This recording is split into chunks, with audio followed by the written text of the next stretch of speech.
High, Shayak here. আমাদের video ডিসকাশনসগুলো আশা করি তোমাদের ভালো লাগছে।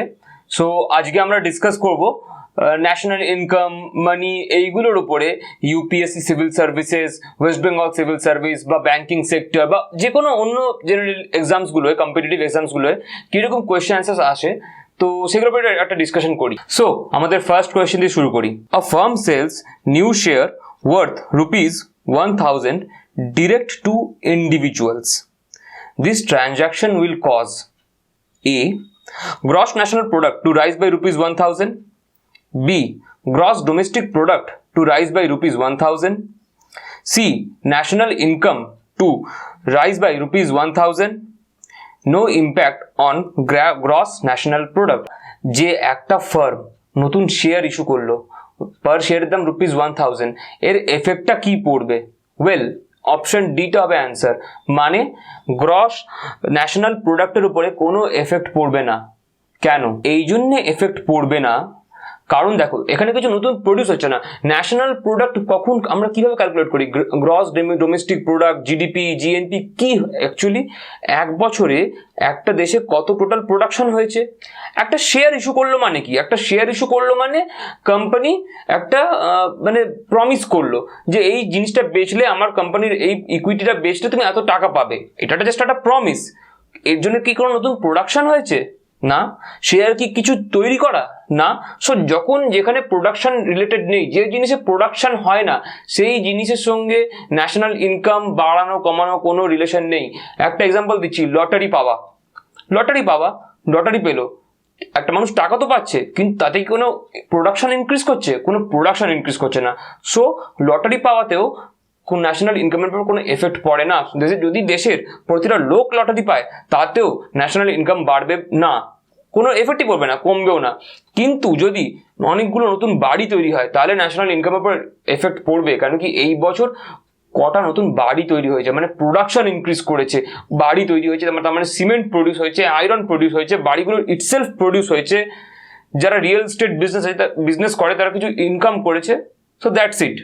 আমি আশা করি ক্লিয়ার হলো। Moving to next question. Many a time we read a term PPP in financial newspapers. What is the full form of PPP? A. Purchasing power parity. B. Public per capita power. C. Per capita potential purchase. D. Present purchasing power. E. None of these. এই কোয়েশ্চেনটা নবার্ড হয়ে পিওতে 2008 এসেছিল। Answer হবে এ, purchasing পাওয়ার parity. Purchasing পাওয়ার প্যারিটির কনসেপ্টটা কি বুঝে নি।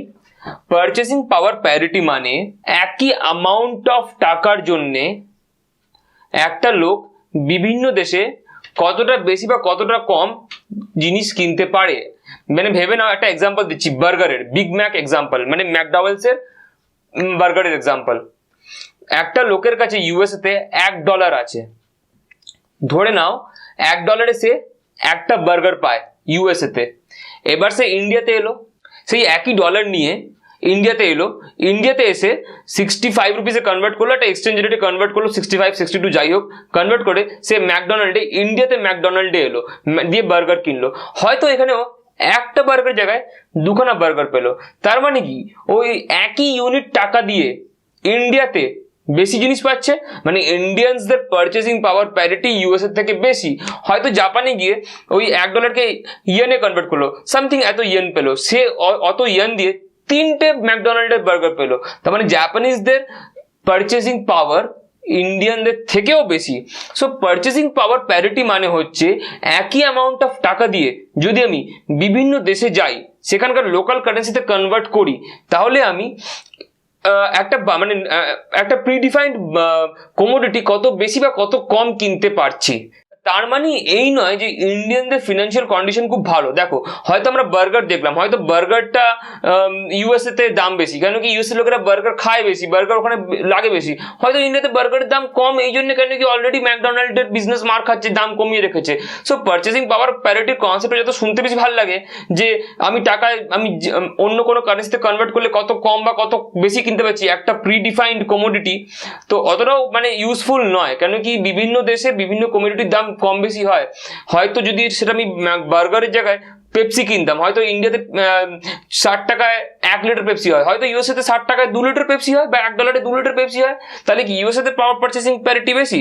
কিছু নয়, এটা একটা অবসলিট কনসেপ্ট, ইকোনমিস্টরা করে, ভালো লাগে করে, বাট এর খুব একটা ইউজফুল নেচার নেই, অ্যাকচুয়ালি এটা খুব একটা হেল্পফুল নয়। এবার আমরা আমাদের নেক্সট কোয়েশ্চেনে মুভ করছি। আমাদের নেক্সট কোয়েশ্চেন হচ্ছে, the main source of national income in India is A. Service sector, B. Agricultural sector, C. Industrial sector, D. Trade sector.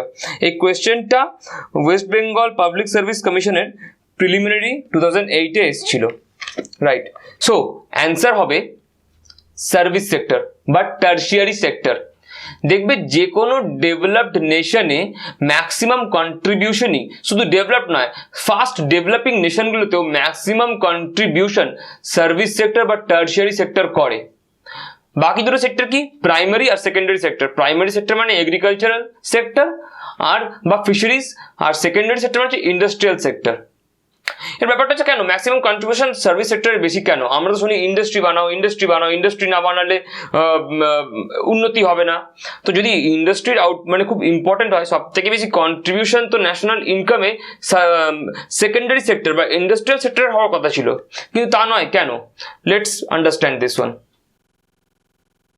Agricultural সেক্টরে কি হয় যে একটা মানে যে কোনো ডেভেলপিং, হাইলি ডেভেলপিং বা ডেভেলপড নেশনে একটা লিমিটেড অ্যামাউন্ট অফ পিপল তারা এগ্রিকালচারে রিলেটেড, তারা প্রডিউস করে মেটেরিয়াল, মার্কেটে তারা এনে দেয় একটা ফেয়ার প্রাইসে, গভর্নমেন্ট সেটা দেখে নেয় বা সেখানে জিনিসপত্রের দাম কম, একটা ইনফ্লেশন কন্ট্রোলে আছে বলে, ঠিক আছে।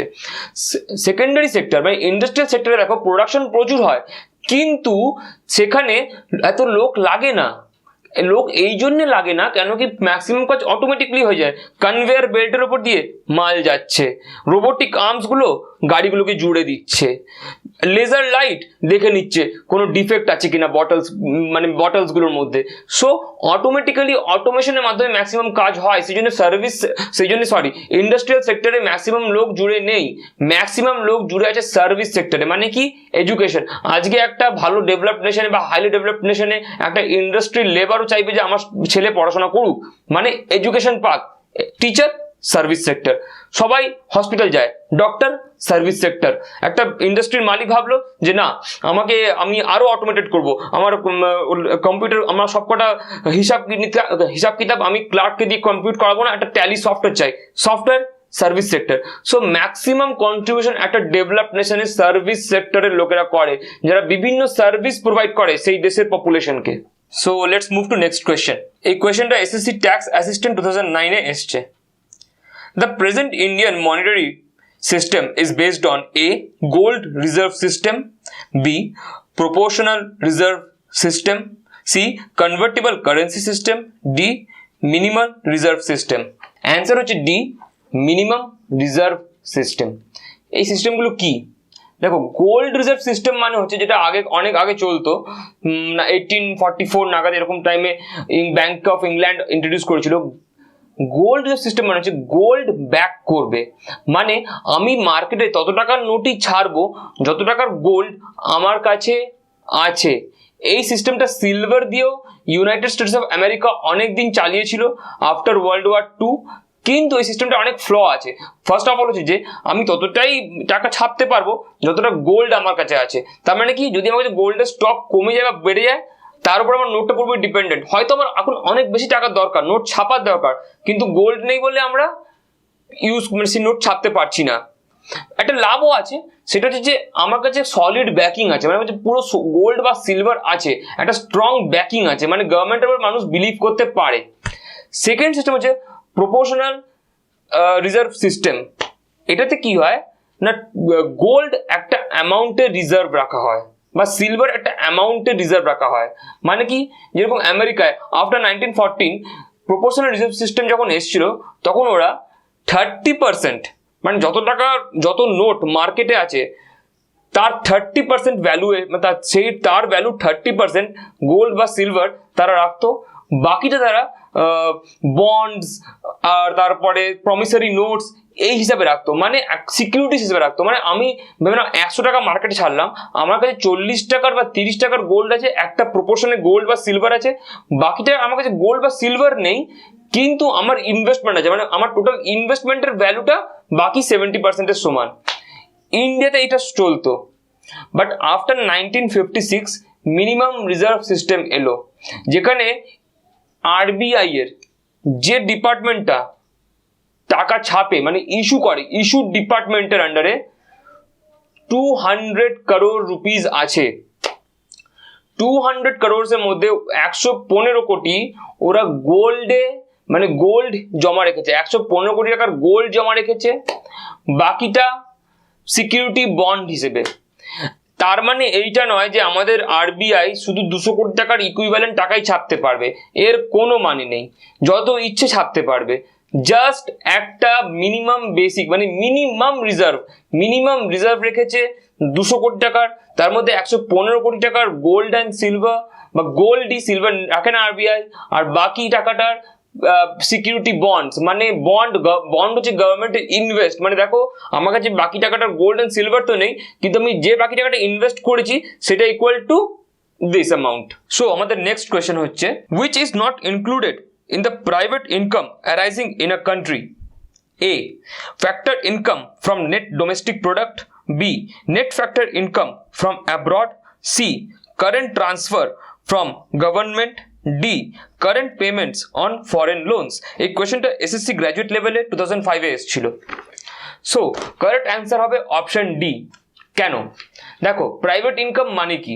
প্রাইভেট ইনকাম মানে হচ্ছে ন্যাশনাল ইনকাম। ন্যাশনাল ইনকাম থেকে যে পোর্শনটা গভর্নমেন্ট সেক্টর করেছে সেটাকে বাদ দিতে হবে। আমরা ন্যাশনাল ইনকাম কি ডিসকাস করেছি আগেও, তো সেই যে ন্যাশনাল ইনকামটা হচ্ছে তার থেকে গভর্নমেন্ট সেক্টর যে ন্যাশনাল ইনকামের মধ্যে কন্ট্রিবিউশন সেটাকে বাদ দাও। Plus net factor income from abroad মানে এই যে প্রাইভেট কোম্পানিগুলো বাইরের দেশে গিয়ে কতটা ইনকাম করছে সেইটাকে অ্যাড করো। প্লাস ট্রান্সফার পেমেন্টস মানে কি?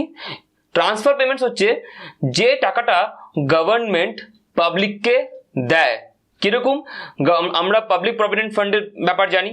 পাবলিক প্রভিডেন্ট ফান্ডে কি হয়, এমপ্লয়িজরা টাকা রাখে, সেই টাকাটা গভর্নমেন্ট নিয়ে নেয়, দিয়ে গভর্নমেন্ট সেই টাকাটা নিয়ে ইনভেস্ট করে নিজের প্রজেক্টসে। পরে সেই টাকাটাই একটা টাইম পিরিয়ডের পর গভর্নমেন্ট ইন্টারেস্ট শুধু ফেরত দেয়, তাহলে ইন্টারেস্টটা ট্রান্সফার পেমেন্ট হলো তো। প্লাস এই যে তোমার পেনশনসগুলো আছে, বার্ধক্য ভাতা, বেকার ভাতা, এই যে ভাতাগুলো আছে, সো এই ট্রান্সফার পেমেন্টগুলো প্লাস ন্যাশনাল ইনকামের সেই পোর্শনটা যে পোর্শনটা প্রাইভেট কোম্পানিরা করছে সেইটা, plus net factor income from abroad মানে যে টাকাটা প্রাইভেট কোম্পানিরা বাইরে গিয়ে বিদেশে বিজনেস করে কামিয়ে ইন্ডিয়াতে নিয়ে আসছে, এই তিনটেকে যোগ করলে আমরা প্রাইভেট ইনকাম। সেই জন্য অপশন ডি হচ্ছে কারেক্ট অ্যান্সার, যে অপশন ডি কে ইনক্লুড করা হয় না প্রাইভেট ইনকামের মধ্যে। ঠিক আছে, আমাদের নেক্সট কোয়েশ্চেন হচ্ছে, who coined the term Hindu rate of growth for Indian economy? A K Sen, B Kirit S Parikh, C Raj Krishna, D Montek Singh Ahluwalia. Answer হচ্ছে সি রাজকৃষ্ণা। 1978-এ প্রফেসর রাজকৃষ্ণা একজন Indian economist Hindu rate of growth টার্মটা আনেন। হিন্দু রেট অফ গ্রোথ কি? 1978-এ যখন একটা কমিশন তৈরি করা হয় এবং কান্ট্রিতে অনেক স্টাডি করা হয় যে ইকোনমিক গ্রোথ এত স্লো কেন, ইন্ডিয়ার জিডিপি গ্রোথ এত স্লো কেন, তখন প্রফেসর রাজকৃষ্ণা বলেন হিন্দু রেট অফ গ্রোথ। মানে উনি বললেন যে পলিসি অফ কন্টেনমেন্ট মানে ভারতীয়রা যারা ম্যাক্সিমাম হিন্দু তারা অল্পে সন্তুষ্ট, মানে তাদের বেশি প্রোডাকশন চাই না, তাদের বেশি ইন্ডাস্ট্রিয়াল ডিমান্ড নেই, মানে ছোট মানে পুঁজি কম গোছের ব্যাপার, অল্প নিলাম অল্প খেলাম বুঝলাম ঠিক আছে হয়ে গেল, বেশি গ্রোথ করার দরকার নেই ওরা। তো উনি বললেন যে হিন্দু রেট অফ গ্রোথ মানে হিন্দুরা যারা ম্যাক্সিমাম ইন্ডিয়াকে ফর্ম করে তারা অল্পেতে কন্টেন্ট। অবশ্যই থিওরিটা পুরোপুরি ফালতু থিওরি, কেন কি পরে অনেক বড় বড় ইকোনমিস্ট যেরকম পল ব্যারিয়াস বা অ্যাঙ্গাস ম্যাডিসন এইটা বলেন যে ইন্ডিয়ার জিডিপি 17th সেঞ্চুরিতে বা 18th সেঞ্চুরিতে মোটামুটি 25% ছিল পুরো ওয়ার্ল্ডের জিডিপির, সেটা ব্রিটিশ রাজে কমতে 1880-তে 3%-এ এসে ঠেকলো। তার মানে কি হিন্দুরা আগে কন্টেন্ট ছিল না, হঠাৎ করে মানে ফ্রিডম পাওয়ার পর 1947 পর কন্টেন্ট হয়ে গেল। আর সেই হিসেবে দেখতে গেলে আফটার 1980s ইউএসএ আর ইউকের জিডিপি অলওয়েজই 3%-এর আন্ডারে থেকেছে। তার মানে কি তারা খুব কন্টেন্ট না? সেরকম কিছুই নয়। তখন ইন্ডাস্ট্রিয়াল পলিসি, ফিসকাল পলিসি খুব খারাপ ছিল, তার জন্য ভালোভাবে ইন্ডাস্ট্রি সেট আপ হতো না, ভালো বিজনেস হতো না, ভালো প্রোডাকশন হতো না, দেয়ারফর প্রোডাকশন কম ছিল। এই টার্মটা আজকের দিনে অবসলিউট, এই টার্মটার প্রচুর ক্রিটিসিজম হয়েছে। সো আমাদের next question, in India agricultural income is calculated by output method, input method, expenditure method, commodity flow method. Answer হবে এ, আউটপুট মেথড, বা এটাকে আমরা ভ্যালু অ্যাডেড মেথডও বলি। আচ্ছা, যদি এখানে কোয়েশ্চেনটা একটু ঘুরিয়ে দেয় যে ইন ইন্ডিয়া এগ্রিকালচারাল আউটপুটের জায়গায় যদি বলে ইন্ডাস্ট্রিয়াল আউটপুট, তাহলেও আমরা বলবো যে হ্যাঁ আউটপুট মেথড দিয়েই ক্যালকুলেটেড হয়। কেন? জিনিসগুলো কি? আউটপুট মেথড মানে হচ্ছে টোটাল প্রোডাকশন কত হয়েছে তার মার্কেট ভ্যালু। মানে আমরা এগ্রিকালচার বা ইন্ডাস্ট্রির ক্ষেত্রে দেখি তারা মার্কেটে কত টাকার মাল এনে দিয়েছে, মানে কত কেজি চাল, কত কেজি ডাল, কত টন স্টিল মার্কেটে অ্যাভেলেবেল আছে, তাদের টোটাল ভ্যালুটা কি, আমরা এইভাবে দেখি। আউটপুট মেথডে জেনারেলি কি করা হয়, সেক্টর ওয়াইজ ডিভাইড করা হয়, ইন্ডাস্ট্রি, স্টিল, কোল, পেট্রোলিয়াম, ফিশারিজ, উইট প্রোডাকশন দিয়ে দেখা হয় এই প্রতিটা সেক্টর টোটাল কত মাল প্রডিউস করলো এবং সেই মালগুলোর মার্কেট প্রাইস কি, সেই জন্য আমরা বলি আউটপুট মেথড, টোটাল কত টাকার মাল প্রডিউস করলো। নেক্সট অপশন ছিল আমাদের ইনপুট মেথড। ইনপুট মেথড বা ইনকাম মেথড মানে কি হচ্ছে যে যারা ফ্যাক্টরস মানে কি আমরা ডিসকাস আগেও করেছি, আমি জাস্ট বলে দিচ্ছি। একটা প্রোডাকশনের কিছু ফ্যাক্টরস থাকে, মানে ল্যান্ড, কি হচ্ছে ল্যান্ড দেয় গভর্নমেন্ট বা কোনো প্রাইভেট ওনার নিজের ল্যান্ডটাকে দেয় রেন্টের আশায়। সেকেন্ড হচ্ছে গিয়ে তোমার ইনভেস্টার, অলওয়েজ যে বিজনেসম্যান এন্টারপ্রেনার তার কাছে নিজের টাকা থাকে না, সে অনেক সময় অন্যদের থেকে টাকা ধার করে, তারাও টাকা ধার দেয় প্রফিটের আশায়। থার্ড হচ্ছে গিয়ে তোমার মানে এটাকে ক্যাপিটাল বলে। থার্ড হচ্ছে এন্টারপ্রেনার যে বিজনেস নিজে করছে সে কিছু প্রফিটের আশায় বিজনেস করে, তার নিজের প্রফিট। আর ফোর্থ হচ্ছে ওয়েজ, মানে একজনকে অনেকগুলো লোককে রাখতে হয় কাজটা পুরো করার জন্য, কোনো একটা জিনিস প্রডিউস করার জন্য, তাদেরকে ওয়েজ দিতে হয়, তাদেরকে স্যালারি দিতে হয়।